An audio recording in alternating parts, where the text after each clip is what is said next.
have James Harrison and Hines Ward are also semifinalists this year.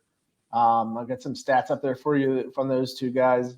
Harrison is Steeler from 2002 to 2012, then from 2014 to 2017. Hines from 1998 to 2011.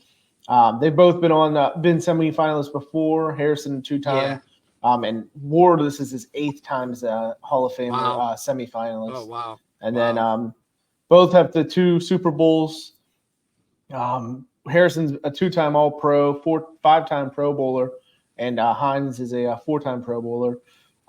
Harrison has that Defensive Player of the Year in 2008, 84.5 career sacks. What do you remember from that year? That was the Super Bowl year, right? So yeah. What are you thinking of? I mean, James Harrison he was on another tear. I mean, I just remember watching the games with the Ravens, and he just going after. There was the one game, I think it was a Monday night game, and I think he had like 3 sacks on his own, a couple forced fumbles, a bunch of tackles. I mean, he was doing everything in that game. I mean, and then get to the Super Bowl and 100-yard interception return on Kurt Warner. I mean, it was just fantastic. One of the best plays in Super Bowl history for sure. So I'm just happy to have him on the team. It was just such an impact. Yeah, I think if the Steelers don't give up that huge play to Fitzgerald, he's probably the MVP of that Super Bowl too. With the interception, I think that makes him. I think he gets that for sure, right? At that point, because we're taking away. So. What I'm doing is taking away the game-winning touchdown at the end of the game because we no longer need it because there's no Fitzgerald touchdown. Then moving over to Hines, he does have a Super Bowl MVP, a Super Bowl XL. He ended up in his career with 1,000 catches, over 12,000 yards, 85 TDs, and even more impressive in my eyes are these playoff numbers. 88 receptions is 7th all time. 11,181 yards is 9th all time, and his 10 TDs is tied for 5th. He's tied for 7th in those receptions also. But that's those are pretty impressive stats. I think you got to take into account when you're looking at his chances to make the Hall. But there are a few semifinalists that I think we should compare these guys to. So first we'll pull up Harrison's comparisons real quick. Some of the other defensive ends that are on the list this year. I think the big thing that jumps out is that Julius Peppers, his numbers across the board are very impressive. I think he's got to be a lock with these numbers for Hall of Fame this year. 159 sacks is crazy. Is that 150? Yeah. Sorry for the small font on it, but I think it's going to be rough for Harrison, especially this year with these guys. If you just look at those and compare the stats, I don't know. I mean, maybe I'll do this to just pull for a second. Let everyone view that up high and close. Yeah. As we talk about it a little bit. Any comments you have from it? I mean, this is definitely just a well-rounded group of defensive players. You know what I mean? It's just it's amazing. And what's crazy is the stats that Julius Pepper doesn't have, James Harrison has. Which is just crazy. Tackles, you know what I mean? The tackles and stuff like that. Championships. And, and Dwight Freeney, that's who that is, right? Dwight Freeney and Jared Allen. I mean, definitely also well-rounded players as well. I mean, Dwight Freeney was a tear in Indianapolis, and Jared Allen, I think, for the Vikings. Is that correct? I think. He was there in Kansas City before that. In Kansas City, before that. And I mean, these are just a well-rounded group of players. I mean, Julius Pepper. I mean, he was just so talented in Carolina. Watching him play, and he was just a monster on the field. But he may be the shoe-in this year because he has a lot of the stats. But James Harrison was really a force to be reckoned with on the field. I mean, he was so scary. I mean, he didn't get the nickname Debo for nothing. You know what I mean? Yeah, exactly. So he was very talented. It was just awesome to have him on the team. Yeah, I'm looking at this list. I think all of them are going to be deserving. I think that you're right that Peppers will be the one that gets in first along these guys. Yeah. I do find it interesting that the only one with a player of the year is James Harrison. So it's he does James have that, Harrison, and all these guys are playing at the same time. Yeah. They're all in the same league at the same time, and Harrison's the only one that can say he was considered the best player in the league one year, best defensive player at 2008. Yep. But yeah, Peppers was like one of the first like just physical freaks that are like starting to take over the defensive end position at this point. Yeah,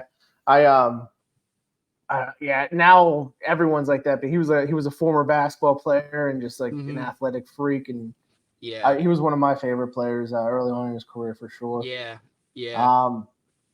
But let me pull this back up for a second, and then we'll move on to the receivers. This is a bigger list, so I'm gonna put it full screen for right now instead of waiting until a little later so everyone can see that.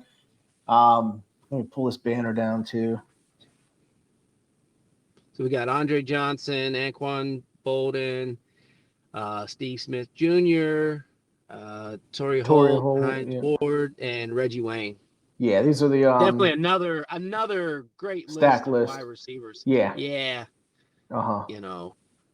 Hines Ward though, he was such a well-rounded wide receiver. Yeah, definitely one of my favorite players. He blocked and he would take a hit and catch the ball, and he's always smiling. It didn't even matter how hard the hit was, and he talked trash to you and still do something on the field. He was such a great player. Reggie Wayne for Peyton Manning. I mean, they had such a elite wide receiver trio with Brandon Stokely and Marvin Harrison. I mean, that was just amazing. Steve Smith on the Panthers was always scary. You just didn't know how, he's so fast. You just didn't know what was going to happen. Torrey Holt, oh man, back in the old Rams team, it used to be the team, it used to want to be the Rams, Torrey Holt, Isaac Bruce. Yeah. Greatest show on turf. Greatest show on turf, Kurt Warner throwing to them. I mean, it was just great. Andre Johnson, one of those, I think he's just underrated, in the Texans. You know what I mean? A lot of losing. But he was such a talented player, just on a really bad team, And Anquan Bolden, I mean, he just another talented receiver. I mean, another one. I mean, he was on that Cardinals team, I think, in the Super Bowl with Larry Fitzgerald. I believe so. Yeah, he's still on that team, I believe, and then he did get a Super Bowl later on himself. Yeah, and so just another great elite list. I'm shocked to see that Steve Smith has so many on there as well. Yeah, the one thing about this the table that's been made, a lot of it's like return yards and kick. A lot of things that Steve Smith is on top on, or things like that. And then he had a lot of longevity. Both Bolden and Steve Smith had similar little traits to their, I guess we call it trait, whatever I'm going to call it, to their careers, where they had stretches with one team that, like, when you think of these guys, you think Bolden, you think Cardinals forever, you think Smith, you think Panthers forever, but then both ended up on the Ravens. So as Steelers fans, see a lot of them, and like they pretty much had a second careers, like revitalizations, both of them. Oh yeah. While they were Ravens, they both had great little runs with them. Last year, both Andre Johnson and Torrey Holt were finalists. So you got to think maybe they're still going to be ahead of Hines, because Hines was there also, but he was not a finalist.